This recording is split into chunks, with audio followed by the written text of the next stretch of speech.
எனக்கு நம்ம தக்காளி ரசம் தான் பார்க்க போகிறோம். வாங்க எப்படி பார்க்கலான்னு சொல்லிட்டு பார்க்கலாம். நான் வந்துட்டு ஒரு 4, 5 தக்காளி வந்துட்டு எடுத்துக்கிட்டேன். நல்லா கழுவி வச்சுட்டேன்.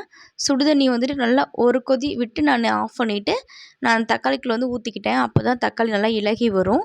கொஞ்சமாக புளி போட்டு நல்லா மூடிக்க வச்சுட்டேன். நல்லா கை பொறுக்கிற அளவுக்கு தண்ணி வந்துட்டு கொஞ்சம் ஜில்லுன்னு ஆகட்டும்.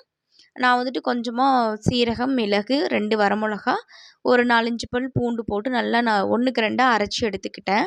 நம்ம அதுக்குள்ளே தண்ணியுமே ஆறிடுச்சு. அந்த புளியோடு சேர்த்து தக்காளி நல்லா மசிச்சு எடுத்துக்க போகிறோம். நான் நல்லா மசிச்சு எடுத்துக்கிட்டேன். இப்போ வந்துட்டு கொஞ்சமாக பேனில் கொஞ்சமாக எண்ணெய் ஊற்றி ஒரு 2 டேபிள் ஸ்பூனே போதும். 1 டேபிள் ஸ்பூனே அதிகம் தான். ஏன்னா ரசத்துக்கு வந்து எண்ணெய் நல்லா இருக்காது.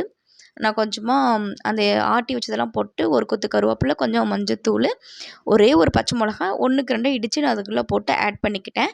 நல்லா நம்ம வதக்கிக்கலாம். கொஞ்சமாக கல்லுப்பு ஆட் பண்ணிக்கலாம். ரசத்துக்கு கல்லுப்பு ரொம்பவே சூப்பராக இருக்கும்.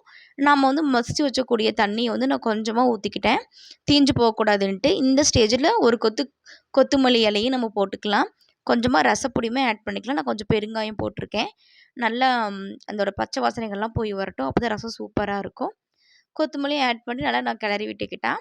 இந்த ஸ்டேஜில் பார்த்திங்கன்னா கொஞ்சமாக ரசப்பொடி நான் வந்து ஆட் பண்ணி நல்லா நான் கிளறி விட்டு எடுத்துக்க போகிறேன். நல்லா வெந்து வரட்டும். நம்ம ரசத்தை வந்து ரொம்ப நேரம் கொதிக்க விடக்கூடாது. அதனால நான் வந்துட்டு கொஞ்சமாக முன்னாடியே ஊற்றி நல்லா கொதிக்க வச்சுக்கிட்டேன். அப்புறமா வந்துட்டு மசிச்சு வச்சக்கூடிய தண்ணி வந்துட்டு நம்ம ஆட் பண்ணிக்கலாம். ஆட் பண்ணிவிட்டு உப்பு பார்த்துக்கலாம். ரசம் வந்துட்டு அதிக நேரம் கொதிக்கக்கூடாது. அதனால் கொஞ்சமாக நான் தண்ணி ஊற்றி நல்லா கொதிக்க வச்சு எடுத்துக்கிட்டேன்.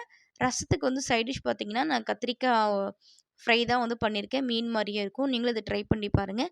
ரசம் வந்து சூப்பராக வேறு லெவலில் வந்துருந்துச்சு. நீங்களும் இதை வந்து ட்ரை பண்ணி பாருங்கள். உங்களுக்கு இந்த வீடியோ வந்து பிடிச்சிருந்தா லைக் பண்ணிக்கோங்க. முடிஞ்சால் கமெண்ட் கூட பண்ணுங்கள். நான் கத்திரிக்காய் ஃப்ரை வந்து சூப்பராக இருந்தது. கத்திரிக்காய் ஃப்ரை வந்து நம்மளுடைய வீடியோவில் வந்து அப்லோட் பண்ணியிருக்கேன். நீங்கள் அதையுமே வந்து பார்த்துக்கோங்க. Thank you.